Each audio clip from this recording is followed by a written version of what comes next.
Naquele tempo, houve um casamento em Caná da Galileia. A mãe de Jesus estava presente. Também Jesus e seus discípulos tinham sido convidados para o casamento. Como o vinho veio a faltar, a mãe de Jesus lhe disse: eles não têm mais vinho. Jesus respondeu-lhe: mulher, por que dizes isto a mim? Minha hora ainda não chegou. Sua mãe disse aos que estavam servindo: fazei o que ele vos disser. Estavam 6 talhas de pedra colocadas aí para a purificação que os judeus costumam fazer. Em cada uma delas cabiam mais ou menos 100 litros. Jesus disse aos que estavam servindo: enchei as talhas de água. Encheram-nas até a boca. Jesus disse: agora tirai e levai ao mestre-sala. E eles levaram. O mestre-sala experimentou a água que se tinha transformado em vinho. Ele não sabia de onde vinha, mas os que estavam servindo o sabiam, pois eram eles que tinham tirado a água. O mestre-sala chamou então o noivo e lhe disse: todo mundo serve primeiro o vinho melhor. E quando os convidados já estão embriagados, serve o vinho menos bom. Mas tu guardastes o vinho melhor até agora. Este foi o início dos sinais de Jesus. Ele o realizou em Caná da Galileia e manifestou a sua glória, e seus discípulos creram nele. Palavra da salvação. Glória a vós, Senhor.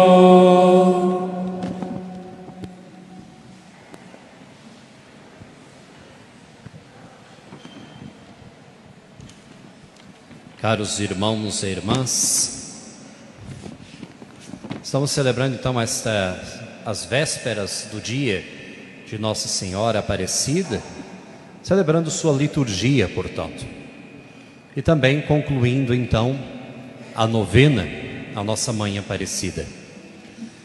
E neste dia, especialmente, eu gostaria de trazer mais uma reflexão, que foi uma inspiração neste dia, meditando sobre o que poderia pregar, o que poderia falar hoje, mais propriamente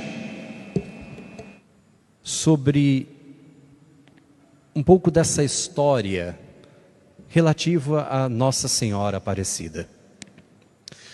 Quando uma vez eu escutei um padre pregando numa festividade de um santo, que a vida daquele santo deveria falar àquela comunidade. E nós devemos entender isso, é verdade. Se nós somos devotos de algum santo, seja como padroeiro de uma paróquia, de uma comunidade, ou aqueles a qual nós nos identificamos e pedimos sua intercessão, algo da sua vida deve ser atualizado na nossa história. Não é apenas uma história do passado, mas é algo que devemos trazer para o hoje, portanto. E aqui, pensando em Nossa Senhora Aparecida, talvez podemos olhar um pouco da sua história, de como essa devoção começou, alguns sinais desta devoção, e então trazer-nos para o nosso hoje, mesmo dentro desse tema, que é Nossa Senhora como Mãe da Igreja e intercessora nossa. E vejamos bem primeiro. A história começa com aqueles pescadores que tinham a necessidade de pescar o maior número de peixes, porque o conde de Assumar iria chegar e iriam lhe oferecer então um banquete com os peixes que seriam pescados, aos quais eles não conseguiam de forma nenhuma pescar nada. E por um acaso, quando a rede faz o momento de que pegou alguma coisa, o que eles tiram do rio é aquela imagem, é um pedaço de uma imagem, o corpo da imagem de Nossa Senhora da Conceição. No outro momento em que lançam a rede novamente, pescam, depois, distantes daquele lugar onde pegaram o corpo, pegam então a cabeça. que se encaixava perfeitamente, né? Perfeitamente se encaixava com o corpo que for encontrado. Algo que já mostrava um pouco que se tratava de um fato extraordinário, dado a profundidade do rio, a distância entre o lançar a rede em um lado e no outro, e o fato de terem pescado a cabeça, que poderia muitas vezes até mesmo ter escapado a malha da rede. Talvez o corpo não tanto, mas a pequenina cabeça sim. E aqui, o que significa essa imagem? Primeiro que nós temos diante de nós, e ali a imagem ainda está já no formato dela com um manto, feito com um manto não de tecido, né? mas é a imagem de Nossa Senhora da Conceição, a Imaculada Conceição. Uma imagem que for enegrecida, talvez pelo rio ou por algum outro ocaso, e uma imagem que havia sido separado o corpo da cabeça. Então, primeiro de tudo, a imagem tratava-se de um mistério da fé, a Imaculada Conceição. A Virgem Maria estava grávida. É a Virgem que recebera a graça de ser a mãe de Deus, a mãe do Filho de Deus, de Jesus Cristo. E nós sabemos que justamente por ela ser a mãe de Cristo, também é mãe dos cristãos. É mãe nossa. A maternidade de Maria. E pensemos bem como que isso toca o nosso povo brasileiro. E toca toda a humanidade. A figura da mãe que é tão preciosa para nós. Verdadeiramente é. Mesmo na sua fragilidade humana, né? Qual carinho, qual ternura que nós temos por aquela que nos gerou nesta terra. E eu sempre costumo dizer um detalhe, que a mulher, ela tem um dom que é dado por Deus, mas que a torna tão próxima do ato da criação, que é justamente por levar no seu ventre, durante tanto tempo, uma criança. O dom da maternidade, embora sabemos que há a colaboração do homem, né, para nascer a criança, mas é a mulher que carrega este dom durante 9 meses. Quão próximo a mulher experimenta este mistério da criação no seu ventre.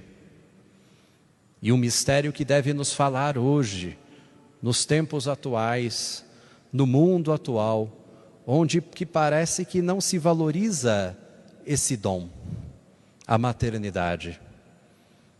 Quantas vezes na sociedade nós vemos um discurso que é um discurso de morte, uma ideologia de morte. E Deus mesmo quis nascer, quis vir ao mundo, esse mesmo Deus que poderia ter nascido de tantas formas, de ter vindo ao nosso encontro de tantas formas, quis vir ao mundo por meio de uma mulher, quis vir ao mundo passando pela maternidade de uma mulher que é a Virgem Maria, quis vir ao mundo entrando dentro de uma família, atualizando esse momento, tanto de Cristo que vem ao mundo por ali, mas da imagem da Conceição Aparecida, percebemos quantos valores nós devemos hoje agradecer a Deus. O dom da vida, o dom da maternidade, o dom da família. E precisamos disso hoje. Precisamos recordar disto hoje e pedir como igreja a graça de que a vida em todas as instâncias seja protegida. Durante essa semana que se passou, no dia 8 de outubro, foi o dia do nascituro. Caso vocês não saibam, é o dia em que justamente a igreja apresenta como defesa da vida, defesa daquele que está para nascer. E Deus nos dá, no princípio da nossa história cristã católica, a mãe dele, como imagem desta mãe que concebeu imaculada o seu Filho divino. Segundo que esta imagem, como eu disse, veio enegrecida. Não veio como as imagens na Europa. E aqui já fala muito naquele tempo, porque nós sabemos da nossa história brasileira. Nós sabemos dos nossos pecados enquanto povo, enquanto condição histórica da escravidão. A Mãe de Deus vem desta forma para nos mostrar que somos todos filhos de Deus. Nele não há judeu nem grego, nem homem, nem mulher, nem escravo, nem livre, são todos filhos de Deus. A dignidade humana nos une. A condição de filhos de Deus nos une. E isso deve nos mostrar ao nosso povo que é sim um povo tão plural, e que até posso dizer, é a nossa riqueza, é a nossa beleza, essa pluralidade de povos, de culturas, de raças que formam o povo brasileiro e que a Mãe de Deus vem defender naquele momento. Tanto que um dos milagres é justamente a libertação de um escravo. Um dos 7 primeiros milagres que são contados, que são narrados como milagres logo no começo da devoção a Nossa Senhora Aparecida, é a libertação de um escravo, que parando para rezar diante da capela, de onde se encontrava a Virgem Aparecida, as correntes se lhe quebraram. E aí então, ele foi liberto. A pessoa que era o seu dono, vamos dizer assim, percebeu ali a mão de Deus e o concedeu então a liberdade. E é algo que nós temos que valorizar. Uma imagem que está separada, o corpo da cabeça, é unindo-a que torna-se uma unidade. Percebamos, tanto a igreja é necessária compreender que a igreja unida à sua cabeça, e aqui é Santo Agostinho que fala, usa essa imagem, Cristo é a cabeça, nós somos os membros. Por isso somos igreja, porque estamos unidos à cabeça que é Jesus Cristo, a Ele. Então não podemos viver uma fé que seja desligada dEle, e nem viver uma fé que seja desligada do corpo que é a igreja. As duas realidades têm que estar juntas, para que a fé seja verdadeira, para que possamos em comunhão, em unidade, viver a fé que nos foi dada desde o princípio, enquanto terra de Santa Cruz. Mas não só isso. Permitam-me dizer, no corpo está o coração, na cabeça está a mente. A verdadeira fé também une a sabedoria, a inteligência com o afeto, o coração. Diz São João Paulo II que a contemplação da verdade tem 2 asas, a fé e a razão. Dessa forma nós temos que dar razões da nossa fé, entender, conhecer, não permanecer na ignorância, mas aprofundar na fé que recebemos. Não podemos contentar-nos com uma fé de uma catequese de criança. Você é adulto. E um adulto não se alimenta do alimento da criança, mas come um alimento mais sólido. Por isso a fé deve progredir. A fé envolve contato com a palavra, a fé envolve conhecê-la cada vez mais, para iluminar a inteligência e dar razões da nossa fé, como nos diz São Pedro na sua carta. Mas ao mesmo tempo, o próprio mandamento da lei de Deus nos chama a amar a Deus com toda a vontade, com toda a inteligência, mas também com todo o coração.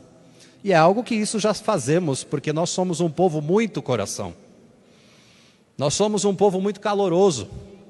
A fé latino-americana, não só brasileira, mas a experiência de fé latino-americana é bem diferente da experiência na Europa ou no Oriente.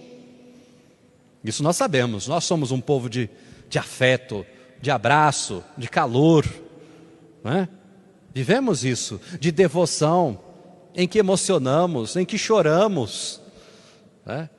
Basta não só ver a manifestação diante de Nossa Senhora Aparecida, mas diante de toda a manifestação de fé que tenhamos.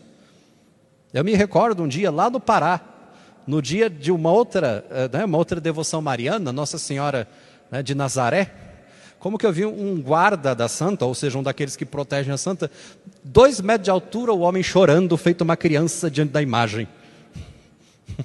Como nós temos isso, mas uma coisa não pode ser separada da outra. É preciso amar, ser caloroso, sim, viver isso, e é a nossa forma de viver, mas ao mesmo tempo conhecer, aprofundar, para dar razões dessa mesma fé. E isso nós vemos nessa pequena imagem de Aparecida, que não nos traz só isso, mas nos traz tantas coisas. Como eu já mencionei um dos milagres, mas eu posso mencionar os outros.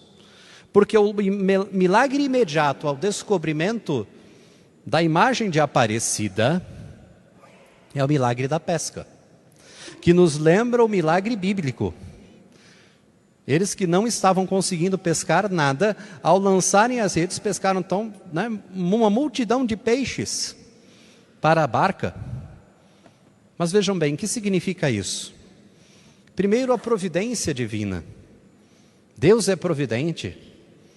Deus nos dá da sua graça, Deus nos dá mais do que pedimos, se confiarmos. E quantos de nós talvez poderíamos dar esse exemplo, mas percebamos, a mãe de Deus não quer que nenhum de seu filho passe penúria, passe a carência, mas tenhamos o que é necessário. Veja, a generosidade e a caridade, no princípio da igreja se dizia que os cristãos tinham tudo em comum e nada faltava a ninguém. Hoje, quantas vezes nós vemos essa fragilidade, que é o fato de que tantos passam necessidade, passam fome do alimento físico e passam fome do alimento espiritual. Precisamos sim buscar meios como cristãos de que essa caridade gere frutos de abundância para nós e para aqueles que mais necessitam. Eram 3 pescadores simples e humildes que a Virgem Maria concedeu a graça que eles necessitavam, e talvez tantas vezes Deus nos conceda, nos sustente materialmente e espiritualmente. Quantos são os que dão exemplos de graças alcançadas pela intercessão de Maria desta forma? Então peçamos primeiramente, tenhamos essa consciência da providência divina. Segundo, e aqui eu anotei a cola, pelo menos os 7 milagres para não esquecer, né? Senão... Segundo, as velas, no fato de que começou a chover tanto lá, podem fechar as portas, gente, tá? Se for melhor, pode fechar. Voltando aqui. Segundo, as velas, diante da imagem que rezavam, as velas que foram milagrosamente acesas depois que, pelo vento, elas se apagaram durante a oração. A luz é um sinal da fé, e um sinal da fé que é iluminado durante a oração. Nós precisamos disso, ter esta consciência de que a nossa fé deve ser cultivada pela vida de oração. Sem ela... Acho que aqui fica melhor. Sem ela, a nossa fé não cresce. A luz da fé precisa da oração. Foi durante a oração a Nossa Senhora que essas velas foram acesas milagrosamente. Terceiro, já mencionei, o escravo alforriado, sinal de que Deus nos dá liberdade, de que nele nós alcançamos a liberdade, não só física, mas também a liberdade em Deus, de todas as cadeias que nos aprisionam, de todas as escravidões que nos aprisionam, sejam elas materiais ou espirituais. Portanto, é Ele que nos dá esta graça, e acima de tudo a maior cadeia, que é a escravidão do pecado, nele nós somos libertos. Quarto, o cavaleiro que zombava da fé dos devotos e quis entrar na igreja e não conseguiu. O cavalo não se moveu, tanto que ainda reside a marca vamos dizer assim, das patas do animal junto à igreja. Aqui nos mostra, que precisamos ter esse coração puro diante de Deus, que devemos respeitar a fé alheia, que até a fé dos mais simples precisa ser respeitada. E aqui, quando eu falo fé dos mais simples, agora eu estou falando por aqueles que conhecem e aprofundam a sua fé. A fé daquela pessoa que está ali, distante, no ribeirinho lá no Amazonas, aquele camponês na roça perto de nós. A fé daquela pessoa merece ser respeitada. Não podemos, como pelo orgulho ou pela soberba, ferir tão profundo sentimento. Quinto, aquela menina que veio de Jaboticabal com a mãe caminhando em peregrinação até a imagem. Ao chegar perto da igreja, ela viu a igreja e disse: que igreja linda! Ela fora curada, como tantas vezes no Evangelho nos recorda.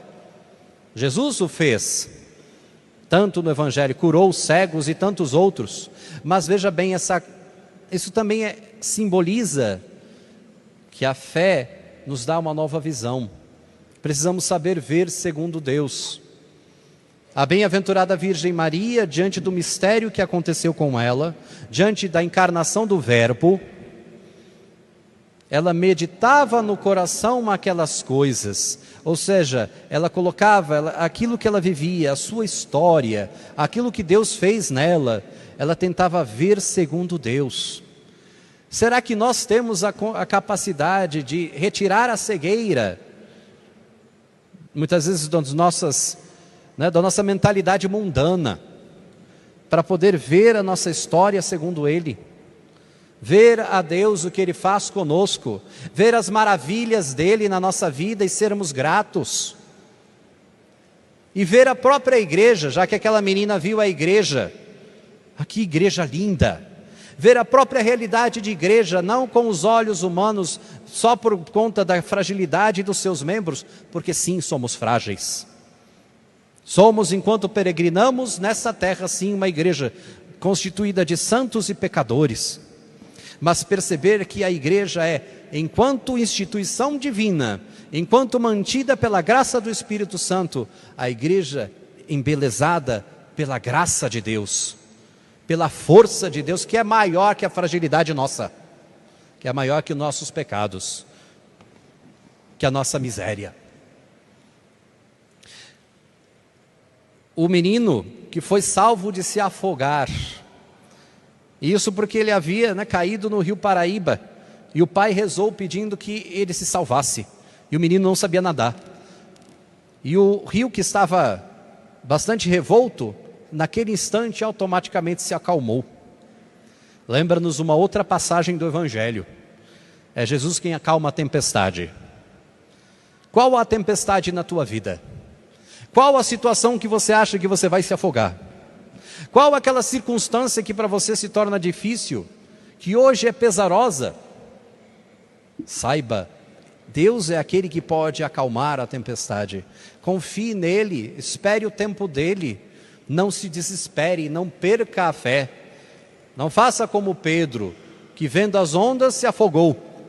É preciso ter os olhos fixos em Cristo, para que ela não nos afogue. Continuará o mar até a hora que Ele ordene que se acalme. Mas com os olhos nele, nós temos esperança, temos fortaleza. Ele nos salva. E por fim, o caçador, que foi pego, que estava quase prestes a morrer, porque tinha uma onça feroz armando o bote para cima dele. E quando isso aconteceu, ele rezou a Nossa Senhora. No instante, a onça se acalmou, chegou do lado dele, cheirou o caçador e deu meia volta e foi embora. O perigo da morte. Rogai por nós, Santa Mãe de Deus, agora e na hora da nossa morte. Amém. Assim rezamos. Que a Senhora Aparecida, tantas vezes talvez a Virgem tenha nos libertado da morte. Da morte física, existem sim. Quantos testemunhos de situações que olhamos em nossa história, que a morte se nos acercou, a cercou alguém que nós confiamos, alguém que nós amamos, mas milagrosamente foi concedido a saúde, a recuperação, mas não só a morte física, acima de tudo a morte eterna. Ela é intercessora para alcançarmos a vida de Cristo em nós. Sendo assim, olhando esses milagres, nós vemos quantas graças Maria nos dá. A abundância, a fé, a libertação do mal, do pecado. Nos ensina a amar, a respeitar o outro na sua fé. Nos ilumina para ver segundo Deus, para ter a sabedoria e a ciência de quem vê segundo Deus. Acalma a tempestade e nos liberta de todo o mal, de toda a morte.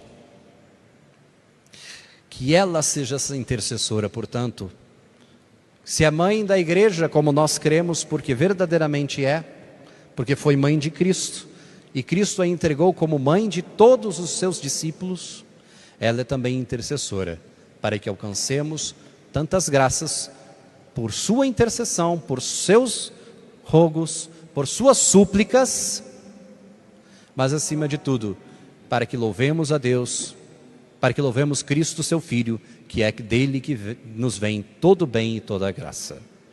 Amém?